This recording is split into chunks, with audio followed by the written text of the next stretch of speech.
Bonjour, je m'appelle Pedro Kouyaté, je suis chanteur malien, je vis en France, mais je suis né à Bamako. Voilà, je suis griot.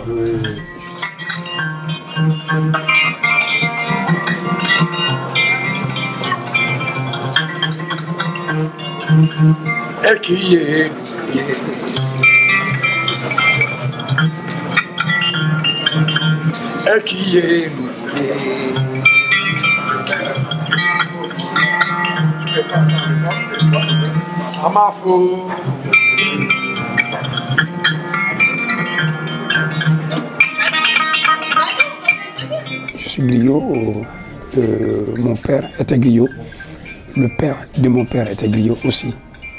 On ne devient pas griot, il faut que son père biologique soit griot. Et il faut naître dans une famille griotte. Nous, notre famille est devenue, on est toujours griot.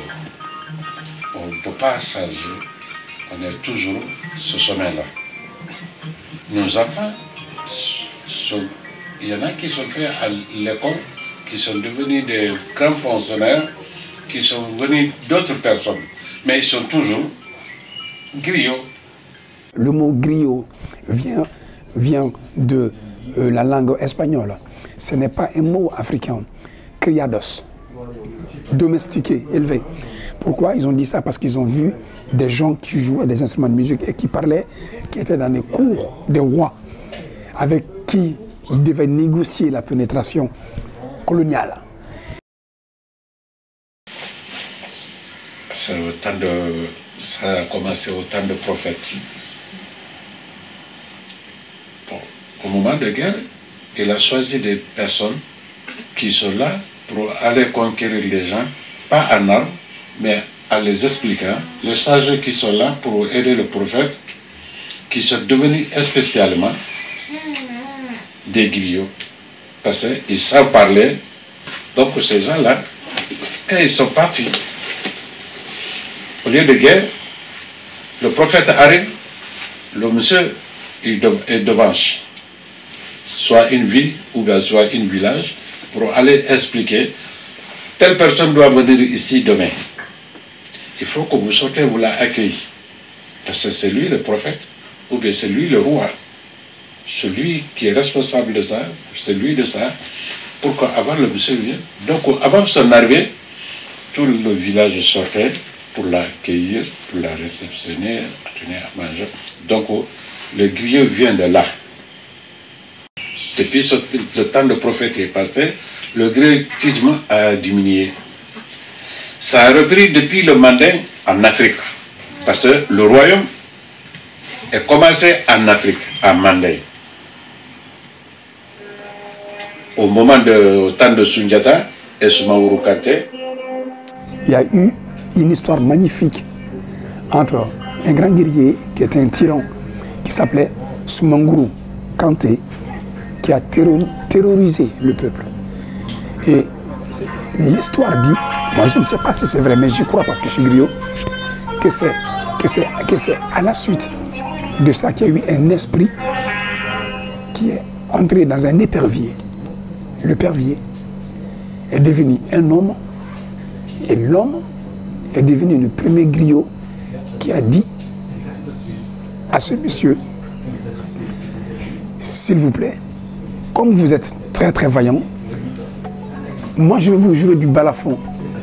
Le balafon permet d'adoucir l'âme. Et cet esprit qui a été envoyé chez ce roi tyran pour qu'il puisse vraiment revoir sa façon de diriger, qu'il soit moins dictateur, a été le premier griot. S'appelle Bala Faseke Kouyaté. Quand le pervier s'est transformé en homme pour parler au roi méchant, il lui a dit, ok, tu m'as joué de la musique, je vais me calmer désormais, mais je ne te tue pas, comme je tue tout le monde. Toi, tu m'as vraiment plu, tu es un musicien, en plus, tu n'as pas peur. Donc à partir d'aujourd'hui, jusqu'à la fin de l'univers, il y a un pacte entre nous, le pacte de respectabilité. Tu joueras de la musique et moi je te protégerai à vie. Donc le mot Kouyaté veut dire il y a un pacte entre nous. Pacte de paix, pacte de courage. Donc tous les Kouyatés du monde, tous les griots du monde doivent leur nom à ce premier tome. Soumaoro Kanté était le dictateur qui avait terrorisé tout le peuple manding. Le seul individu qui pouvait libérer le peuple, c'était Soundiata Keïta. Il est venu. Il a été appelé par un griot. Bala Faseke a été l'envoyé du peuple mandin pour appeler Soundiata, pour qu'il vienne faire la guerre aux tyrans, aux dictateurs, pour libérer le peuple. Quand Soundiata est venu libérer le peuple, il a décidé d'institutionnaliser le peuple. Là a été née la charte du Manding, la première constitution du monde noir, de l'Afrique noire, a été faite lors de cette conférence-là que Soundiata a organisée. Le nom de conférence est le nom du lieu où la conférence a été faite. Ça s'appelle Kourouganfouga. Kourouganfouga, c'était la grande colline où il a réuni tous les généraux, toutes les familles. Soundiata, il a dit, désormais, comme le peuple a connu la souffrance, séparons les couches sociales. Les guerriers vont défendre la cité. Les cultivateurs, désormais, vont faire que cultiver. Et les griots vont parler, enseigner l'histoire du peuple pour qu'on n'oublie pas ce qui s'est passé. Donc, ces griots sont désormais au service du peuple. Ils ne vont pas cultiver. Ils ne vont pas chasser. Mais ils auront un gros boulot. Ils vont être la carte SIM mémoire du peuple. Le disque dur du peuple. Par exemple, moi, ma famille, Kouyaté, il a dit, vous êtes le roi des griots. Les Kouyatés sont les rois des griots. Après les Kouyatés, on descend un peu de niveau, les Sissoko. Et ils sont des gens qui vont remplacer les Kouyatés, par exemple, quand un Kouyaté n'est pas là pour marier deux personnes, s'il y a un Sissoko, c'est parfait. Il fait l'affaire. Et parmi les Sissoko, il y a les cordonniers. Les cordonniers, les gens qui vont faire les gris-gris pour mettre des paroles sacrées dedans, pour des protections. Voilà. Et après les Sissoko, il y a les Diabaté. Parmi les Diabaté, par exemple, il y a des accoucheuses. Et tout ça, là, toute cette famille, on les appelle les Nyamakala. Normalement, on doit dire Nyamakala au lieu de dire griot. Parce que griot, c'est un mot des Occidentaux. Nyamakala, c'est un mot des Africains. Soundiata Keïta, c'était le roi du Manding. Et grâce à mon ancêtre Fakoli, qu'il a gagné la bataille de 1235 à Kirina. Et moi, je suis descendant de Fakoli. Fakoli, c'était son général. Parce qu'en fait, nous, on transmet toute l'histoire, on le transmet par la voie orale. Ici, il y a l'écrit en Occident, et là-bas, c'est la parole. Et les griots, ce sont les dépositaires des coutumes et des traditions en Afrique. Avant même, pour tous ces rois-là, avant, quand un roi naissait, un fils de roi naissait, on lui donnait le sein de la griotte pour qu'il puisse avoir la parole.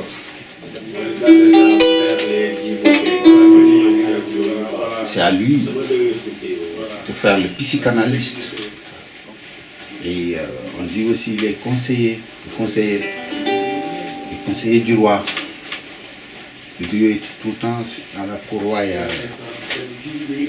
C'est lui qui était chargé de faire la communication du roi. Quand il y a conflit, les griots interviennent. comme s'il y a la guerre entre deux pays où les griots interviennent. Je me rappelle quand j'étais jeune, il y avait un conflit entre Mali et la Guinée. Non, le Mali et le Burkina Faso. Il y avait un conflit. C'est les griots qui ont... Il n'y a pas l'ONU qui a intervenu, ni la communauté européenne, ni la communauté internationale. C'est les griots qui ont arrangé. Le rôle du griot comme médiateur, c'est d'abord permettre aux gens de se référer du passé pour bien être dans le présent, pour préparer le futur.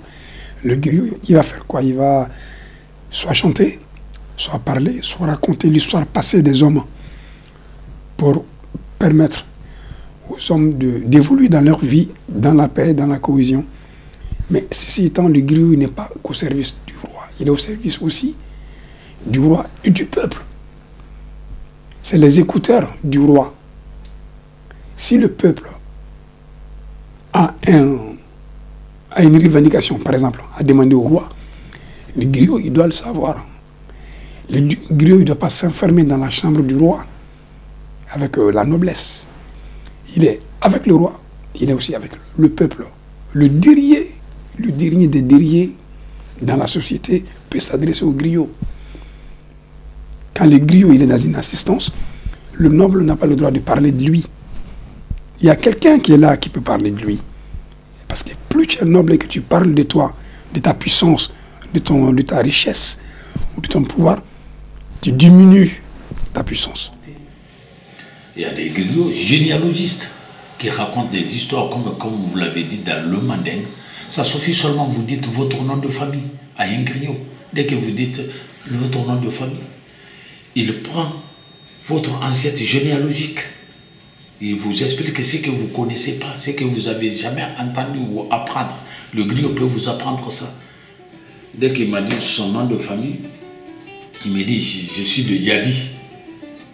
D-I-A-B-Y. Oh, j'ai dit c'est intéressant ça. Famille Diaby, Gassama, j'ai ajouté Gassama. Vous faites partie du clan Gassama, d'origine du Bundu, du Mali. Je dis, je ne sais pas. J'ai dit, vous êtes de quelle communauté? Il me dit, Yaranké. J'ai dit, vous êtes de Touba? Il dit, oui. J'ai dit, tu es de quelle branche? J'ai dit, tu es de Kassoya ou Sanusia? Il me dit qu'il est de Sanusia. J'ai dit, qui est ton père? Il m'a dit son père. J'ai dit, stop. Ça y est, je vois. Je connais son père, son grand-père. Elle était étonnée. Son derrière-grand-père. Jusque le grand pèlerin qui est venu s'installer en Guinée, où il est né à Tamba tantôt, et il est venu en Guinée en 1804. En Afrique, le griot, il est là pour dire aux gens qui es-tu. Donc le rôle du griot, ça va du conseiller au facilitateur des relations entre les hommes. Dans le cas, il y avait beaucoup de problèmes entre Marie et sa femme. Toujours ils sont en commissariat, ou bien toujours ils sont en histoire. Mais maintenant, grâce à des griots, si on a soupçonné il y a tel problème entre les maris, on fait tout avant qu'il arrive à la commissariat. Ou bien avant que ça arrive un dégât qu'on ne peut pas encadrer, on est là pour améliorer ça, pour que ça soit... Tu vas voir des personnes qui se sont battues, ils sont blessés. Dès qu'il va un griot, chacun se calme. Parce que le griot, il connaît ça, son histoire plus que lui. Il va dire, mais toi, t'es pas le fils d'un tel là. Mais t'as fumé ou quoi? T'as bu? Qu'est-ce qui t'est arrivé? Mais tu ne dois pas te battre. Et il est pris au sérieux. Hein. Parce que si le griot décide de nuire sa réputation dans le village, les gens vont croire au griot. C'est pour ça que les griots sont écoutés. Parce qu'il peut construire ta réputation comme la presse peut salir le président. Si le griot dit que t'es bien, eh bien t'es bien.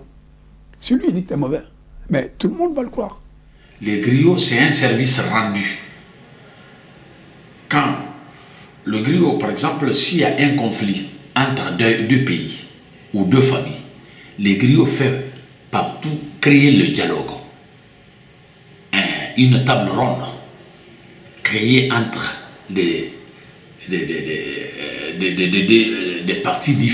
parties en conflit, d'essayer de leur dissuader, d'essayer de leur faire comprendre que l'histoire ou le bagarre n'arrange rien, que la bagarre détruit. C'est là la philosophie des griots. Par exemple, personnellement, en France, je suis tellement appelé, c'est pas pour me vanter, à l'heure actuelle où je suis appelé, il y a deux familles qui m'attendent. Dès qu'il y a un conflit, on m'appelle entre l'époux et l'épouse, entre deux familles. Il m'appelle en tant que médiateur, en tant que connaisseur de cette communauté, de venir créer la médiation, d'essayer de leur mettre en place. Par exemple, je vais aller réunir ou médiation entre deux familles. Je n'ai pas de salaire, officiellement. Mais là, quand les deux familles sont contents de la médiation, ils sont contents que je les ai mis en bonne relation, ils sont contents, ils me font ce qu'on appelle le cadeau en français, une récompense. Par exemple, il y a des mariages ou bien à la salle, on nous appelle. Oui. Parce qu'on a deux rôles différents. Elle, elle prend le micro, il va chanter. La personne. Moi, je prends le micro, je parle. Tu parles. L'histoire de la personne, de ses ancêtres, d'où il vient, ce qu'il est, fils de qui. Déjà, le départ, c'est le mariage. Pour te dire, après le mariage, c'est quoi? C'est le baptême, etc. Voilà. Il y a le décès aussi. Ton fils voudrait se marier à un enfant de d'autres. Avant que ton fils va aller, il faut que tu demandes le griot. Mon fils veut marier telle fille. Quelle est sa origine? Est-ce que c'est la famille, bonne famille ou mauvaise famille? Ou s'il y a un baptême, dans la tradition, dès qu'il y a le baptême, on fait appel les griots. Ce n'est pas les musiciens, ce n'est pas les artistes. Il faut que tu passes par les griots pour aller faire le baptême. Comme à une église, pour baptiser les enfants, il faut que les griots viennent, qu'ils parlent, qu'ils expliquent, ou ressembler, ou discuter le nom qu'ils vont donner l'enfant. Le baptême, c'est le cadeau précieux d'un couple. C'est un cadeau précieux que Dieu, chez nous, selon la tradition que Dieu vous a donné. En fêtant cette manifestation ou l'anniversaire de la naissance, on fait baptême. On prépare tout le village y vient. On va donner un nom, un prénom. Le nom est déjà. On donne un prénom. Mais chez nous, dans la tradition, c'est la semaine, c'est-à-dire le 7e jour de la naissance qu'on donne le prénom de la femme. Mais en France, ici, le jour de la naissance. Chez nous, ça ne se fait pas. Et on est obligé de nous adapter de la France. Par exemple, comme si quelqu'un est décédé parmi nos familles, ou bien il y a des rôles de griot aussi. Si on se rassemble pour faire un sacrifice pour la personne qui est décédée, c'est le griot qui s'arrête. Le griot il est là, qu'on lui explique, qu'il parle du monde. Le public qui est là pour lui expliquer ce qui nous a amenés ici, ce qui va se passer, c'est que des choses comme ça, l'histoire de la personne qui est décédée, avec la famille pour lui expliquer, et la personne, si c'était une bonne personne, avant le décès, pour expliquer son histoire. On n'a c'est d'une façon, c'est un métier, mais il faut s'approcher à tes parents, c'est-à-dire papa ou maman qui vous racontent. C'est-à-dire, eux, en racontant de leur temps, toi, tu t'approches. Au fur et à mesure, tu enregistres. Quand je dis enregistre, c'est-à-dire à la pensée, ce qu'ils disent, tu captes. Parce qu'avant, il n'y avait pas écrit. On n'écrit pas. C'est pour cela qu'il y a de l'amalgame entre les historiens. Il n'y a eu jamais de l'accord. Vous voyez, il y a des discordances. Et puis, en écoutant les parents, quand ils jouent dans la tradition, ils racontent des histoires. Les enfants, toute la famille sort, on écoute. Nous, avant, on fait comme une école. École africaine. Tu sais, les enfants sont entourés. On s'assoit. Après, il n'y avait pas de l'école des arts. On s'assoit. On vous apprend. Comme le Coran ou bien un livre, on vous apprend. Vous mettez ça comme les instruments aussi. Vous le commencez à apprendre dès à bas âge. À partir de 7 ans, 8 ans, vous commencez à apprendre la musique. Parce qu'un enfant qui a appris dès à bas âge, il ne peut pas oublier. D'être artiste et d'être griot, c'est différent. D'être griot n'empêche pas d'exercer un autre métier, comme mécanique, ou bien tailleur, ou bien chauffeur, ou bien d'autres choses, ou bien d'être commerçant même.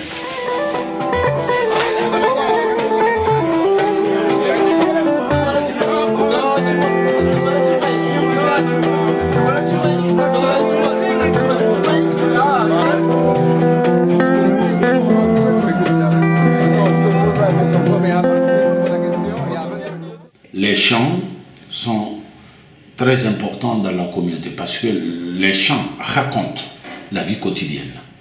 Les chants racontent de l'histoire, comme ce que je viens de raconter là tout. Une griotte, quand elle est à côté de moi, mes paroles là, il peut le transformer en chanson de suite. Par exemple, quand on dit la guerre de 14-18, il y a les chants pour ça. Vous voyez, la bataille de Kourkanfouga ou des trucs comme ça, la bataille de ainsi de suite entre Samori et Sikasso, la guerre de Sikasso, ainsi de suite. Il y a des chants spéciaux sur ça. Et il y a les chants aussi qui sont contre les conflits. Vous voyez? Il y a les chants de médiation. Vous voyez? Il y a les chants aussi qui guérissent. Quand je dis guérissent, qui n'est pas tellement connu chez nous, autrement par rapport ici, c'est que vous appelez ici la sophrologie ou la tranche. Il y a certains, quand ils entendent la musique, ils sont contents, ils sont heureux. Alors ça leur guérit.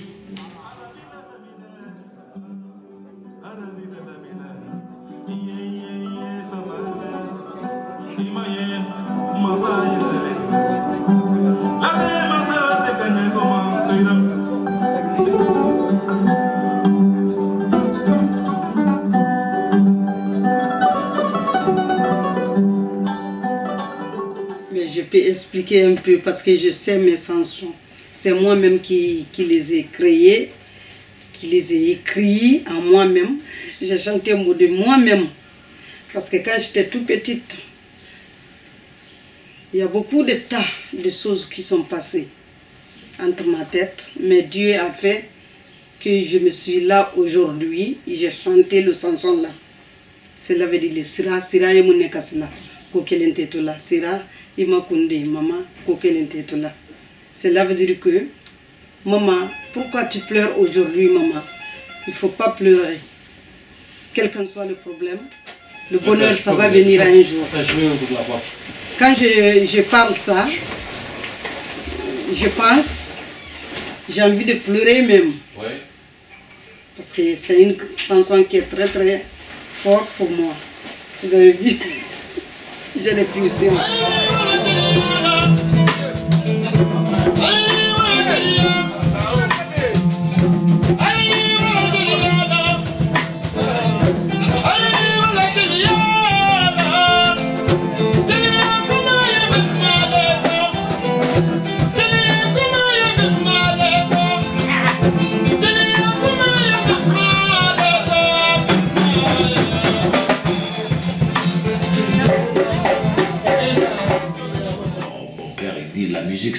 société.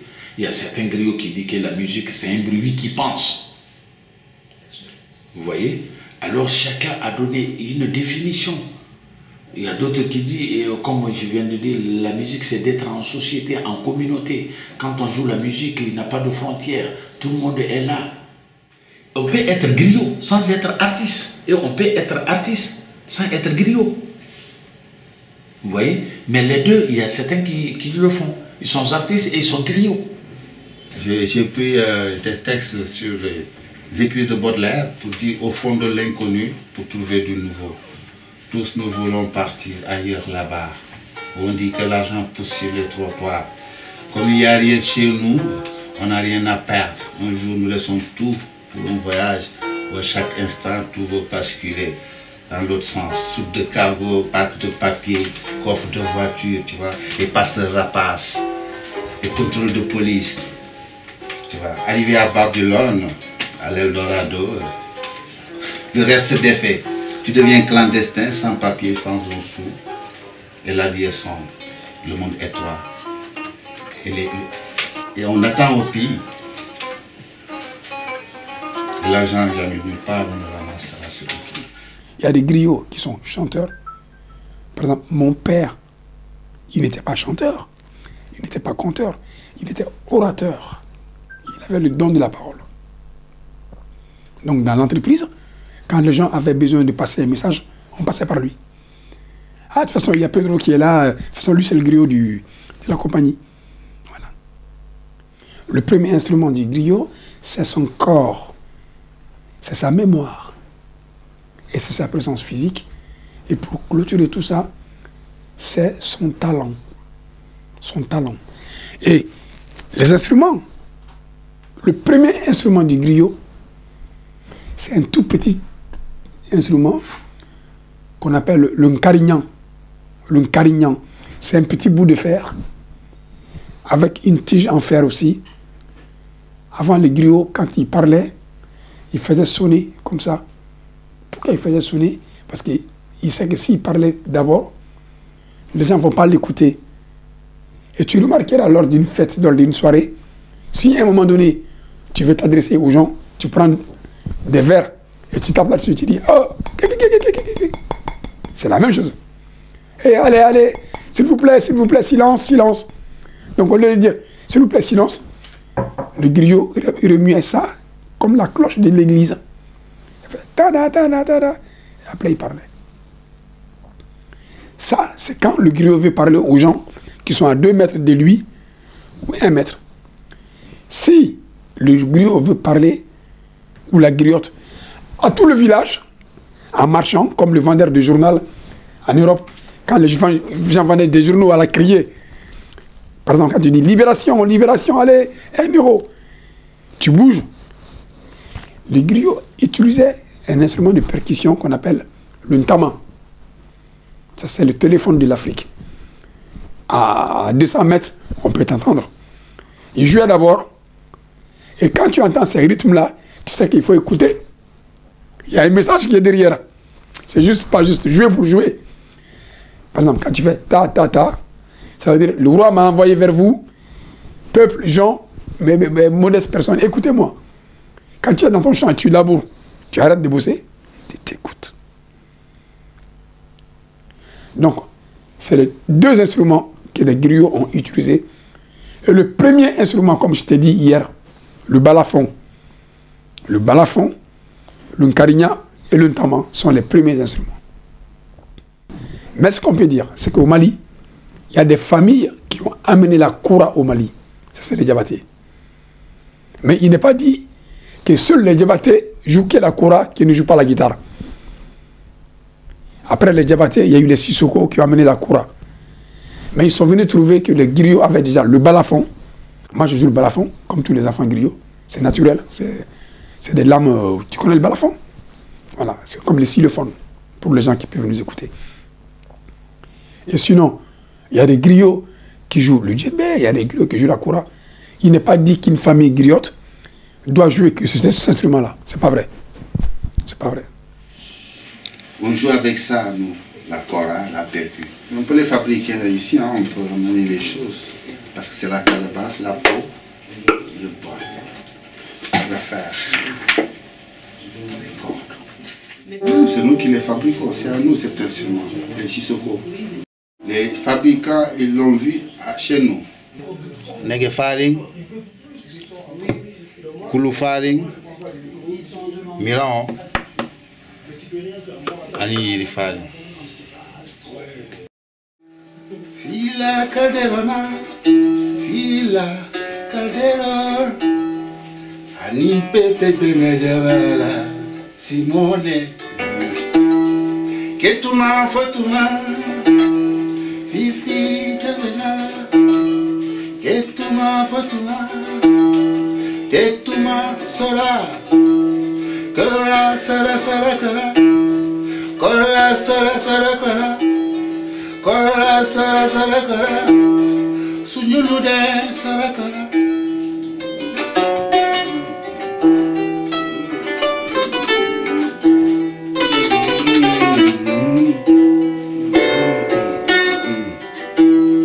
Kola sara, sunyulude. Kituma fatuma, bentuma, benteduna.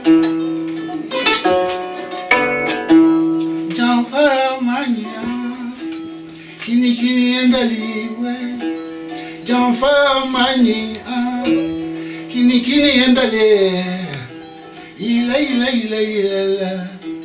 yemila mokana, oui.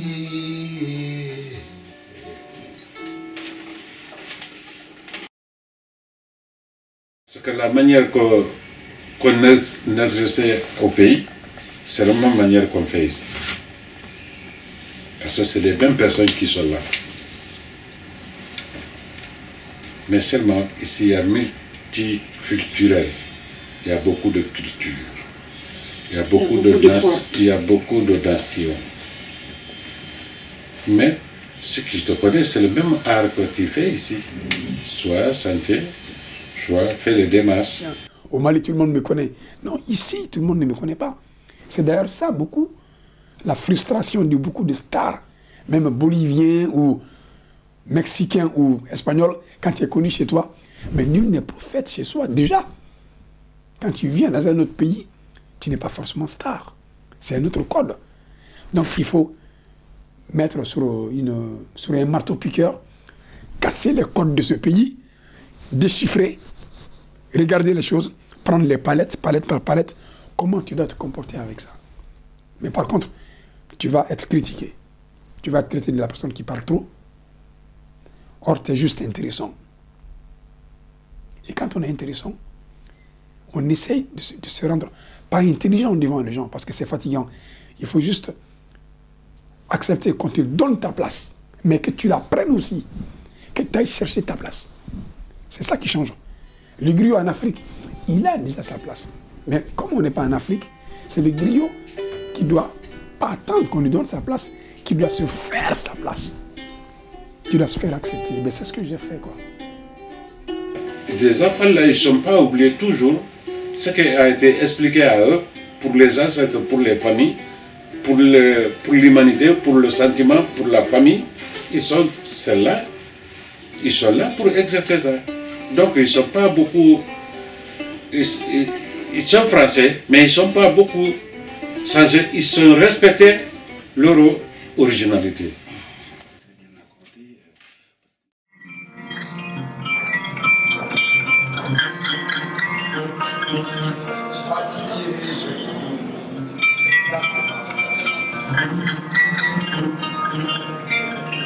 Samafo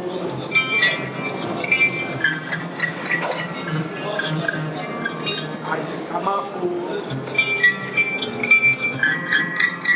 Samaye Boraye